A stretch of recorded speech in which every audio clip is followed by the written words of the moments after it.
Kaixo, nire izena Peio Meso da, Gasteizko eraldaketa komunitariorako bulegoko teknikaria naiz, eta lehenengo eta behin ongitorri laugarren webinar honetara, energia komunitate bat eratzeko izapideak deitua. Laugarren webinarra, badakizuen moduan, 10 webinar osatutako kolekzio batean dago, eta gaurkoan baina laugarren webinarrean gaude. Oraindik aurreko hirurak ikusi badituzue gonbidatzen zaituet, aurreko hirurak ikustera, baina orain laugarren webinarrekin hasiko gara. Esan dizuedan moduan, 10 webinarreko kolekzio bata, gaurkoan laugarrena landuko dugu, energia komunitate bat eratzeko izapideak, eta aurreko 3 webinarren izenburuak, energia komunitateen zarrera, energia komunitateen lege eta politika esparrua, eta gobernantza ereduak eta herritarren parte hartzea dira. Beraz, esan dizuedan moduan, ikusi dituzue, hauek ikustera gonbidatzen zaituet, eta laugarren webinar honetan, 10 puntu hauek landuko ditugu. Lehenengo eta behin, talde motoraren identifikazioa eta helburuen definizioa. Beste puntuak ezaltzen jarraitu baino nau, azaldu nahi dizuet, azkenean webinar honen ideia nagusiena, energia komunitate sortzeko 6 izapide egin behar diren aipatzea da. Hau da, puntu guztietan, 6 izapide egin behar diren eta zentzu diren garrantzitsuak azalduko dira. Horregatik, talde motorea identifikatzea eta helburuak identifikatzea izapide garrantzitsu bat da. Ondoren, tokiko testu inguruaren azterketa garrantzitsua dela azalduko dugu. Gero gobernantza eredua eta antolaketa egituraren hautaketa, estatutuak eta barne akordioen idazketa, erakundearen legezko registroa eta IFZ lortzea, administrazio baimenak eta lizentziak eskuratzea, ondoren, finantzaketa eta diru laguntza publikoetarako sarbidea, izapide jarraitu behar dira hau egiteko, gero banatzaileekin eta energia konetzaileekin kontratuen sinadura, eta bukatzeko lehen urratz operatiboak eta zehazko kudeaketa. Eta amaiera moduan, izapide hauek egiterakoan eta prozesua biaraztean, aurkitzen diren erronkak eta zailtasun batzuk aipatuko ditugu, ikusteko guztiek dituztela zailtasun hauek eta, lasaitzeko zuen prozesu honetan. Lehenengo puntuan, talde motoraren identifikazioa eta helburuen definizioa da. Beraz, azkenean, izapide hau egitea, da oso garrantzitsua. Azkenean, talde motorea sortzea, prozesuaren hasia jartzea da. Hau da, talde motorea izango da motivazioa duena, beste pertsona batzuk erakarriko dituena, gogoa jarriko dituena prozesuan jarraitzeko, beraz, azkenean talde motore bat sortzea prozesuaren hasia da. Eta horregatik da oso garrantzitsua, hasieratik dena ondo lotuta, izatea, konpromisoa izatea eta ikuspegi partekatuarekin sortzea. Eta gero, bilerak ezartzea, bilerak ezartzea beharrezkoa da. Bi astean behin, hilabetean behin, astero, hori oso garrantzitsua da. Eta baita, lehen hausnarketak egitea eta komunikazioa transparente izatea, beti azaldu behar dira, jarrituko diren prozesu guztiak, erabaki guztiak, izapide hau jarraitzea oso garrantzitsua da, azkenean jakiteko, mundu guztiak jakin dezan, jarraitzen diren prozesu guztiak. Eta beti beharren banaketa, ondo egitea oso garrantzitsua da, gero arazorik ez izateko. Bigarren puntuarekin jarraitzen izango zen tokiko testu inguruaren azterketa. Oso garrantzitsua da izapide hau jarraitzea, hau da. Energia komunitatearekin hasi baino lehen oso garrantzitsua da jakitea zein da gure energia komunitateak jardunko duen ingurunea. Hau da, zein baliabide ditugu, ze behar izan, ze teknologia ezarri ditugu gure inguruan. Beraz, ez da berdin energia komunitatea sortzea hiri batean edo landa eremu batean. Beraz, oso garrantzitsua da jakitea non gauden, ze behar izan ditugun, ze baliabide ditugun, horregatik oso garrantzitsua da aztertzea ze baliabide energetiko ditugun. Eta gero, normalean, energia komunitate batek izaten duen lehenengo proiektua, instalazio fotovoltaiko bat egitea izaten da. Horregaitik, aurra okitzekotan, oso garrantzitsua da baita, estalkien mapaketa bat egitea da. Ikustaz estalki ditugun, ia gurea baliazkoa da edo beste estalki bat bilatu behar dugun. Izapide hau egitea oso garrantzitsua da, hasieratik dena ondo atera dezan. Gero, zer da oso garrantzitsua baita? Gizarte sare sendo bat osartzea. Hau da, jendea implikatzea izatea, interesatzen zait proiektu hau, baina ez daukat implikaziorik ez. Mundu guztiago marta implikatu. Beti egongo da, norbait, besteak izango duten implikazio maila altuago batekin, baina hortarako dago talde motorea, jendea animatzeko, baina oso garrantzitsua da, eredua diseinatzean implikazioa bermatuta egotea. Eta gero, hartzen diren erabakiak errealistak izatea, eta lurraldeari egokituta da.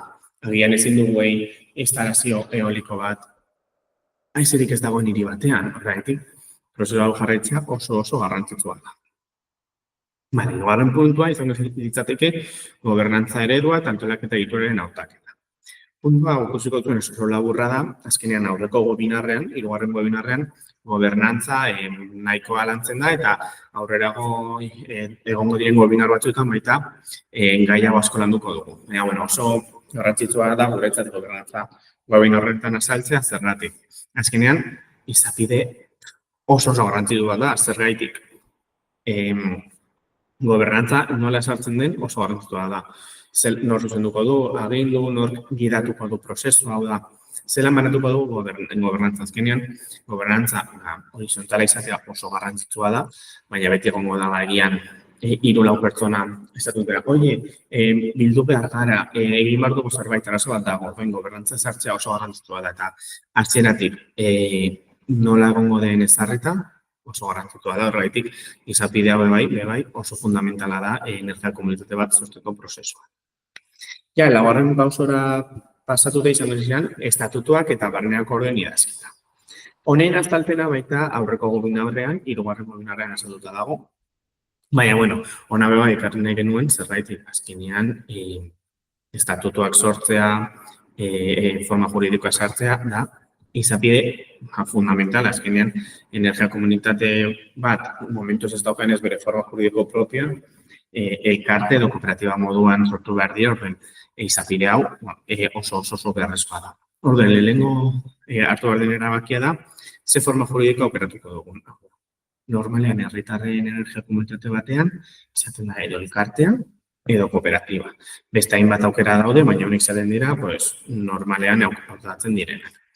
Baina bebai gogoratu nahi dugu, jakin dezazuen, izapide prozesu honetan, agian hasiera batean elkarte izatea erabakitzen duzue, baina etorkizun batean, jakin dezazuen, aldatu dezakeela zure forma juridikoa da. Agian, etorkizunean beste forma bat hartzen duen energia komunitate bat, evoluzionatzen du, orduen, agian, elkarte izateatik kooperatiba izatera edo sozietate mugatu bat izatera, pasatu balzaretela izapide hau posiblea dela. Orduan, azkenean zeratik erabaki elkartea edo kooperatiba, biti dira. Elkartea sortzeko, izapide hau jarraitu behar dira. Ez da kapitalik, behar, elkartea sortzeko, elkartearen estatutuak sortu behar dira, izapide hau egin behar da, eraketaren akta bai, gero Eusko Jaurlaritzako elkarteen erregistroan izena eman behar da, gero azalduko duguna pixka sakonago, gero batzar nagusikoa sortu behar da, eta Euskadiko elkartei buruzko legea bete behar da. Hau da, elkartearen izenean. Eta kooperatibaren izenean nahiko antzerakoa da, egia esan. Nahiko antzerakoa. Kasu honetan ezberdintasuna da, hasierako kapital bat egon behar dela, 3.000 eurokoa. Bera gero, kooperatibaren gizarte estatutuak sortu behar dira, erate eskritura publikoa antorioen horrean, Eusko Jaurlaritzako kooperatiben erregistroan izena eman, elkartean erregistroan izan beharrean, kooperatiben erregistroan, batzar nagusi bat egon behar da, eta gero, Euskadiko kooperatiben legea bete behar da. Eta gero, estatutuen idazketa. Izapide hau baita oso beharrezkoa da. Azkenean, estatutuak hasieratik egon behar dira idatzita, estatutu honetan egongo dira idatzita, ze proiektu nahi dugu egin, nola jarraituko dugun gure eratze prozesua, gobernantza, banaketak, akordio guztiak, estatutuan idatzita egongo dira. Beraz, etorkizun batean, edo momenturen batean, eragozpen bat badago, edo arazo bat badago, estatututan egongo da idatzita, nola konpondu erabaki hau edo desadostasun bat egotekotan, estatutuak hartuko dira, eta ikusiko dira nola idatzi genuen, zera hartuko genuen, eta hau oinarri moduan erabilita, ikusiko da, ze bide jarraitu. Gero, beste izapide garrantzitu bat da izendapenak.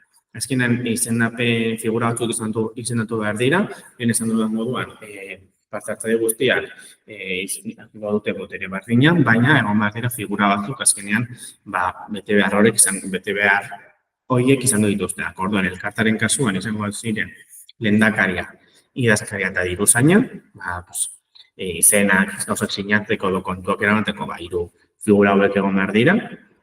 Eta gero, kooperatibaren kasuan egongo da batzar nagusia, parte hartzaile guztiek beteko dutena, eta hauek erabaki beharko dute kontseilu errektorea. Eta hemen egongo dira lehendakaria, idazkaria eta bokala, bat edo gehiago. Eta gero, baita egon aldira kontu administratzailea edo ikuskatzailea. Baina, lehengo hirurak oso garrantzitsuak dira eta beharrezkoak. Bosgarren puntua, erakundearen legezko erregistroa eta IFZ lortzea. Hau da, behin estatutuak sortuta daudenean, elkartuaren eta sortzeak eta idatzi dugunean, beharrezko izapide bada erregistro legala egitea. Hau da, gure elkartean, kooperatiba ez badugu formalki erregistratzen, komitate hori ez da existitzen komila artean ofizialki. Beraz, energekomitate entitate juridiko gisa estatu behar da, eta horretarako, joan behar gara kooperatiban erregistroa, elkartean erregistrora, eta gure elkartea kooperatiba erregistratu. Hau egiteko zer da beharrezkoa? Sortzea akta eta estatutuak, lehen aipatu dudana, erregistroan inskripzioa egitea, eta hau eginez, behin-behineko IFZ lortuko dugu, eta dena onartu gero behin betikoa lortuko dugu. Eta guzti hau egiteko baita, banku kontu bat sortzea da. Orden hau, biton banatuta, elkartearen kasuan, sortzeak eta estatutuak idatzi behar dira, gero, erregistroan izena emateko eskaera aurkeztu, hau da, itzordua eskatu eta hau entregatu behar da, behin dena entregatuta, behin-behineko IFZ zenbait emango digute, eta dena onartuta dagoenean, behin betikoa. Eta prozesu hau egiteko baita eskatuko digute energia komunitatearen izenean dagoen banku korronte bat. Beraz hau baita beharrezkoa da. Eta kooperatibaren kasuan, berdina. Ikustuko duzu prozesua berdina dela, baina aurrekoan erregistratu bada Eusko Jaurlaritzako elkarteen erregistroan, eta kasu honetan bada kooperatiban erregistroan, baina prozesua berdina da. Eta hori, gogoratzea, erregistro legala berriro gogoratu nahi dugu, erregistro legala egitea beharrezko izapidea dela, oda dena eginda dagoenean erregistratu bat zaretela, eta gero baita gogoratu nahi dugu, azkenean eraldaketa komunitariorako bulegoa, honetarako dago, prozesu honetan, prozesu burokratiko honetan, arazoak badituzue, guk lagundu aldizuegu, prozesu hau jarraitzen eta behar dizuen papel guztiak betetzen. Gero, ze izapide jarraitu behar dira administrazio baimenak eta lizentziak eskuratzeko? Alde batetik egin behar dira ikasketa teknikoak, oda proiektu teknikoak, izapide hau egitea beharrezkoa da, azkenean gure energia komunitatea sortu dugu, erregistratu dugu, badaukagu ja forma juridikoa, badaukagu taldea, energia komunitatea, baina orain zer egin behar dugu? Proiektuarekin hasi. Agian hasten gara energia fotovoltaiko baten proiektuarekin, eolikoarekin, mugikortasun partekatua, eta orduan Bineun izan da, ikasketa teknikoen izapiekin hasi behar gara, enpresekin kontaktuan, proiektuak banatzeko, teiatuak aztertzeko, ze potentzial daukagun, ze banak eta betak zer manatuko dugun energia, izapide hauekin hasi behar gara.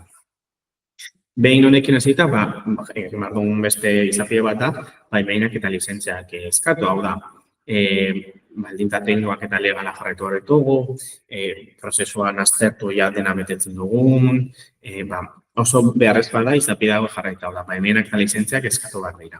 Eskatu behar diren beste baimen eta lizentzia batzuk dira, baimen eta lizentzia administratiboak, hau da. Bagian gure udalean, honetan Gasteizen, obra lizentzia eskatu behar dugu. Obra egin izateko. Behin obra eginda, instalazioa legalizatu behar dugu, horretarako izapidea jarraitu behar dugu. Gero, instalazioa sarbidera konektatzeko, konektibitate puntu bat eskatu behar dugu. Kasu honetan gure banatzaile elektrikora. Hau da, hainbat izapide jarraitu behar ditugu, behin instalazioa eginda, martxan jartzeko. Gero, finantzaketaren kasuan, 6 izapide jarraitu behar ditugu. Finantzaketaren kasuan ez gara oso sakon sartu nahi, baina bai aipatzea, azkenean finantzaketa eskatzen badugu baita izapide batzuk daudela. Kasu honetan, aurrezki propioekin horrentzen badugu instalazioa, hau egia da, gure dirua dela, beraz, dugu hau eskatzeko izapide jarraitu behar, gure dirua delako, baina mailego bat eskatzen badugu, banku bateri dirua, enpresa bateri dirua, edo horrelako bat, azkenean izapide batzuk jarraitu behar dira. papelak bete, prozesua jarraitu, eskatzen diguten dokumentuak bete, udaletxera edo diputazioa diru laguntza bat eskatuz gero eskatzen dizkiguten dokumentuak bete. Eta baita daude beste finantzazio berritzaile batzuk dira crowdfunding eta crowdlending. Crowdfunding da plataforma baten zabaltzen da diru eskari bat eta jendea voluntarioki dirua ematen du zure proiektua ordaindu ahal izateko. Eta haiek dirua bueltatu, ez da dirurik bueltatu behar. Eta crowdlendingean da, mailegu moduan hau da, prozesu berdina jarraitzen da, baina jendeak kasu honetan mailegu bat egiten dizu, eta gero ezartzen diren interesekin, energia komunitateak pizkanaka bueltatzen dio dirua eskatzen den pertsonari. Gero, kasu honetan baita, lehen aipatu da moduan diru laguntza eskatu alda, kasu honetan Gasteizeko udaletxari, daukan diru laguntza honetan, Arabako Aldundiari, Euskal Energiaren erakundea, IDAERI edo beste entitate batzuei, eta azkenean hauek eskatzeko prozesu bat jarraitu behar dira, izapide batzuk, dokumentazio batzuk bete, eta beharrezkoa da, eta ez bakarrik eskatzeko. Beraz, eta gero, behin diru laguntza eman digutenean, eta dena lortu dugunean, bai, izapide batzuk jarraitu behar dira, diru laguntza justifikatzeko, eta esaltzeko, diru laguntza jaso dugu, eta benetan gastatu dugula proiektu hau egiteko. Tarako izapide batzuk jarraitu behar dira. Eta gero amaitzeko banatzaiekin eta energia hornitzaileekin kontratuen sinatura. Hau da, behin energia komunitatea aratuta dagoenean, sortu eta proiektua eginda, eta holan, azkenean izapide batzuk jarraitu behar dira, hau da, instalazioa martxan jarri behar da. Gure banatzailearekin, hornitzailearekin, instalazioa egin digun enpresarekin, prozesu batzuk jarraitu behar dira, instalazioa legalizatzeko, konexio baimena lortzeko, beharrezkoak diren izapide batzuk dira, azkenean, gure instalazioa funtzionamendu tekniko bat izan dezan. Instalazioa eginda dago, baina zarera ez bat dugu konektatzen, ez dago funtzionatzen. Eta gero amaitzako, lehen urratz operatiboak, hau da. Azkenean, finantzaketa lortu dugu, kontratu sinatu ditugu, aimenak lortu ditugu, eta kasu honetan lortzen dugu, nahi duguna, instalazioa martzean jartzea, da, azkenean lortu dugu, jarrauteko unea. Hainbat, espero dugun unea, orduen. Momentu honetan, zarera konektatzea lortu dugu, gaur guztia, ordena honia zin behar gara, kidei hau asaltzen, nola funtzionatzen duen, eta ez da, instalazioa martzan jarri da, eta aztu dugu, ez, denbora pasatzen denean, saiatu behar gara bilera bat egiten, kidei informatzen zera funtzionatzen ari da instalazioa, ze arazo dauden, edo badaude arazo egiten ondo dagoela, behin instalazioa sortuta, zindugu dana gastu eta ez, izapide batzuk baita daude, izapide horrek jarraitu behar dira, eta azkenean oso garrantzitsua da, prozesu guztian zehar, izapide betetzeko, lehen hasieran esan dudan moduan, momentu guztietan energia komunitatea guztiz transparentea izan daite. Entoin azkenengo puntu moduan, jarazten da prozesu honetan, hainbat erronka eta zailtasun aurkituko dituzuela segurazki. Orduen, hemen aipatu nahi izan ditugu, ohikoenak, guk aurkitu ditugun ohikoenak, zuek lasaitzeko eta jakin dezazuen, ia energia komunitate guztiei gertatzen zaiela orduen hasieran. Lehen aipatu duen moduan, talde motorea sortzean, askotan zailtasunak daude, izapide honetan zailtasunak daude, zergaitik, agian zu, banakako moduan interesa daukazu energia komunitatea sortzeko, baina ondoren, ez dut aurkitzen beste inor, agian bi bakarrazarete, zure lagunan, zure bikotearekin, zure familiarekin, orduen igual, prozesu hau, aurrera eramatea pixkat zaila izan daiteke. Baina, lasai azkenean da zerako prozesua, behin prozesua gonderatuta dagoenean, ja dena aurreratzen doa, eta ja konpromisoa dagoenez, beste gauza guztiak asko zerrazako doaz. Gero, antolakuntza faltak, kasu askotan, hasieran dena egin nahi da bizko horretarin, eta ez dago antolakuntza bat. Orduan oso garrantzitsua da, asteratik, aipatu bat moduan, antolakuntza on bat izatea eta dena ondo azalduta geratu dezan. Gero, erabaki batzuek zailak izan daitezke adosteko hau. Azkenean, gian, 30 pertsona gara energia komunitate bat, edo gehiago, eta bakoitzak bere interesak edo bere pentsatzeko era dauka, orduan agian, adostasun batzuk lortzeko zailtasun batzuk egon daitezke, orduan, lasaitzea, azkenean da denak entzutea, parte guztiak entzutea eta erabakitzea, ia nola nahi dugun erabakia hartu, eta beti lortzen da erabaki bat hartzea. Así que beraz, lasai egon.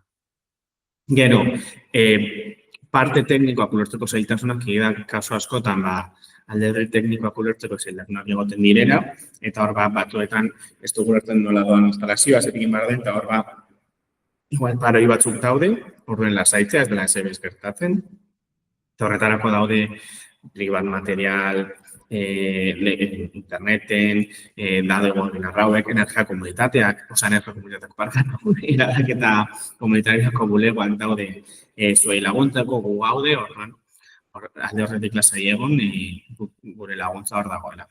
Gero, kudeaketa administratibo nekagarriak, egidan prozesu batzuk nahiko nekagarriak direla, eta azkenean jende asko indikatu egiten da, baina, lasaitzea, azkenean prozesu hauek luzatzen badira ez dira zuen erro, zuek dana ondo egiten ari zarete, baina, prozesu administratiboak beti dakigu pizkat luzeak izan daitezkela. Gero, gertatu daiteke gauzak egiteko demorarik eza, hau da, jendeak bere bizitza dauka, bere egin beharrak, ordenakian, gauzak lortzea edo biltzea pizka zaila izan diteke. Horregatik komendatzen dugu, hasieratik esatea, bale. Hilabeteko azkenengo asteazkenean bilduko gara, edo astero, asteazkenetan edo asteartetan. Beti jartzea egutegi finko bat, orduan jendea antolatu daiteke, denborarekin antolatu daiteke, prozesuak aurrera eramateko. Eta gero, diru laguntza bat eskatuz gero, edo zareko konexioa eskatzerakoan, itxarote denbora luzeak egon daitezke. Baina, hau azkenean itxarotea da, ez dago gure esku, eta lasaitzea, azkenean pizkaten luzatu daiteke, baina, lasai egoteko, azkenean prozesu hauek luzatzen direla, baina beti etzen dira maiera bat, eta lasai egoteko, eta, prozesu bat da, eta itxarotea beharrezkoa da.